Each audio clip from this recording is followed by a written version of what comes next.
మాతృదేవోభవ పితృదేవోభవ. నేను మీ శ్రీధర్. నా నెంబర్ 9295909819. ఇప్పుడు మనం చెప్పుకోబోయేటటువంటి విషయం ఏంటంటే 16వ తారీఖు మే నెల 2025 నుండి 31వ తారీఖు మే నెల 2025 వరకు, అంటే పక్ష ఫలితాలు 16 రోజుల పాటు వస్తుంటాయి. పక్షం అంటే నెలలో సగభాగం అని అర్థము. 31 రోజులు మనం సగంగా విభజించలేము కాబట్టి ఒకటి 15 రోజులు వస్తే మొదటి పూర్వపక్షం, రెండో పక్షం పరపక్షం వచ్చి మీకు 16 రోజులు వస్తుంటుంది. ఆ విధంగా ఈ రెండో పక్షం యొక్క మే నెల రెండో పక్షంలో జరగబోయేటటువంటి ఏ ఏ రాసుల వారికి ఏమేమి జరగబోతుంది అనేటటువంటిది సశాస్త్రీయమైన పద్ధతిలో తెలుసుకునే ప్రయత్నం చేద్దాము. ఇందులో నా కవిత్వం కానీ నా పైత్యం కానీ ఏమి ఉండదండి. అలాగని మిమ్మల్ని భయభ్రాంతులు చేసేది ఉండదు.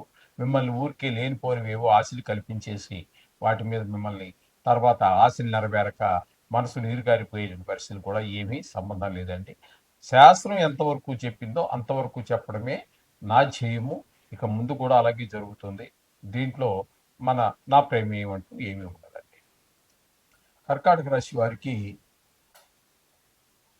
16వ తారీఖు 5వ నెల 2025 నుండి 31వ తారీఖు 5వ నెల 2025 వరకు ఏ విధమైన గోచార ఫలితాలు వస్తాయి అనేటువంటిది సశాస్త్రీయ పద్ధతిలో తెలుసుకునే ప్రయత్నం చేద్దామండి.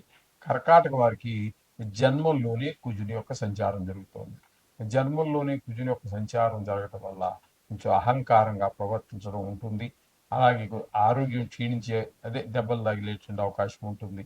అలాగే మన ప్రవర్తనలోను ఆలోచనలోనూ కూడా దుష్ట ఆలోచనలు, దుష్ట ప్రవర్తనకే ప్రాధాన్యత కనబడుతూ ఉంటుంది కుజుని యొక్క జన్మరాశి సంచారం.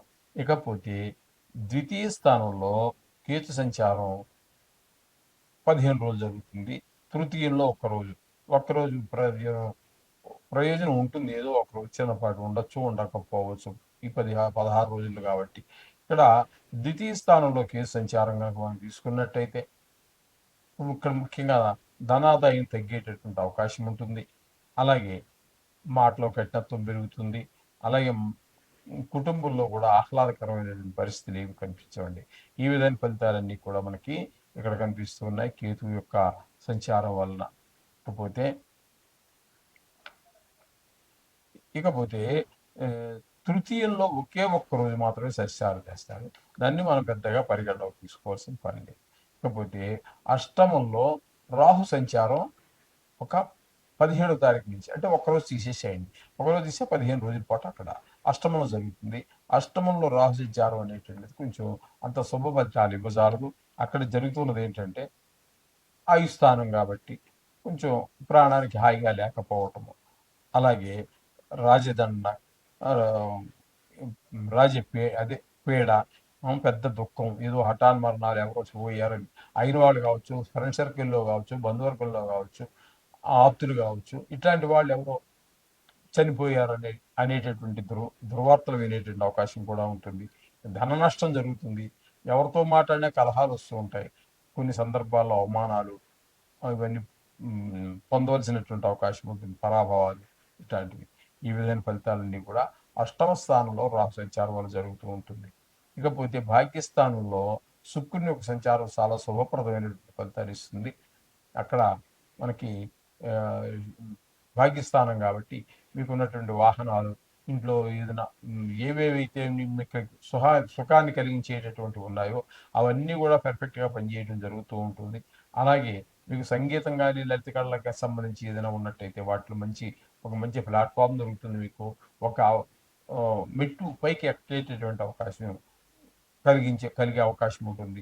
అలాగే షేర్ మార్కెట్లో పెట్టుబడి పెట్టేవారికి, సినిమా రంగంలోని వారికి, ఇంకా సోషల్ మీడియాలో వారికి, టీవీ రంగంలో వారికి కూడా చాలా అనుకూలమైన పరిస్థితి ఉంటుంది. భార్యాభర్తల మధ్యన అనుకూలత కూడా చాలా బాగుంటుంది శుక్రుని వల్ల.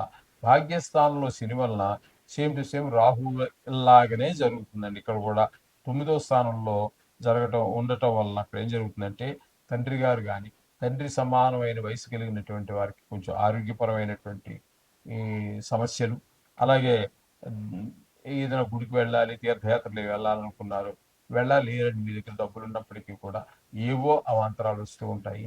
ఏమీ చేయలేనటువంటి పరిస్థితి. ఊరికే మామూలుగా గడిచిపోతూ ఉంటుంది.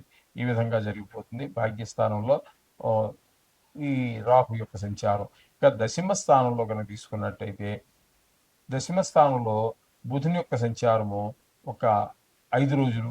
తదుపరి ఈ 11వ స్థానంలో 21 నుంచి 31 వరకు 10 రోజుల పాటు జరుగుతుంది. ఈ దశమంలోనూ ఏకాదశంలోనూ కూడా 5 రోజులు, ఇక్కడ 10 రోజులు, మొత్తం ఈ 15 రోజులు కూడా మీకు దశమ స్థానంలో ఉన్నప్పుడు ఉద్యోగపరంగా, వృత్తిపరంగా, వ్యాపారపరంగా అభివృద్ధి కనిపిస్తుంది. ఏకాదశంలోకి వచ్చాక కూడా లాభం బాగా కనిపిస్తూ ఉంటుంది. ధనార్జన బాగుంటుంది. ఏ పని చేయాలన్నా కూడా ఉత్సాహంగా చేస్తారు. అది సంతోషంగా పూర్తయిపోతూ ఉంటుంది మీకు తెలియకుండానే. ఇవి అంచేత చాలా ఆహ్లాదకరమైనటువంటి పరిస్థితి అంతా కూడా బుధుడు మీకు ఈ కర్కాటక రాశి వారికి ఈ నెల ఈ 15 రోజులు ఈ పక్ష ఫలితాలు అంతా కూడా చాలా పక్షం ఈ 15 రోజులు చాలా శుభప్రదమైన ఫలితాలు అందజేస్తాడు. ఇకపోతే గురువు యొక్క సంచారం ఏ స్థానంలో ఉన్నది? ఏ స్థానంలో గురువు యొక్క సంచారం శుభప్రదమైనటువంటి ఫలితాలను ఇవ్వజాలడు. అనవసరం ఆ ఖర్చులు ఎక్కువైపోతూ ఉంటాయి. అయితే ఆ చేసినటువంటి ఖర్చు అర్థవంతమైన ఖర్చు అవుతుంది. ఒక హాస్పిటలైజేషన్ కావండి, ఇంట్లో ఒక సామాను వాల్యుబుల్ అవసరమైనటువంటి సామాను కొనడానికి కానివ్వండి, పిల్లల చదువు కోసం కానివ్వండి, ఇట్లా మీరు చేసేటటువంటి ధనం ఏదైతే ఖర్చు చేస్తున్నారో ఆ ధనం మీకు మంచి ఫలితాలు ఇస్తూ ఉంటుంది. మంచిదానికే ఖర్చు పెడతారు.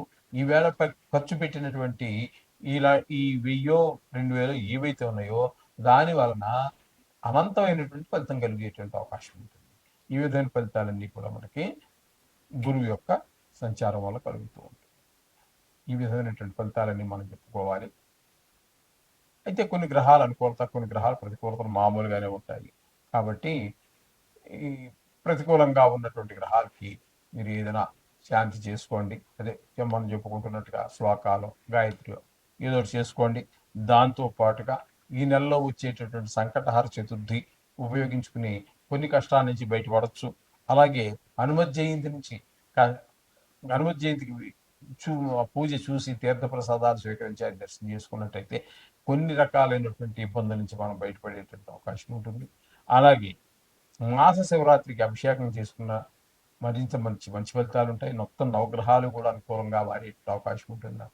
అదేవిధంగా మాస శివరాత్రి రోజున నవగ్రహాల అనుగ్రహం అనే కాకుండా చాలా మనకి మోక్షానికి కూడా చాలా చక్కటి అవకాశం ఇవన్నీ కూడా. వీటిని కూడా ఉపయోగించుకోండి. అన్ని శుభాలన్నీ పొందగలరు. శుభం భూయాత్.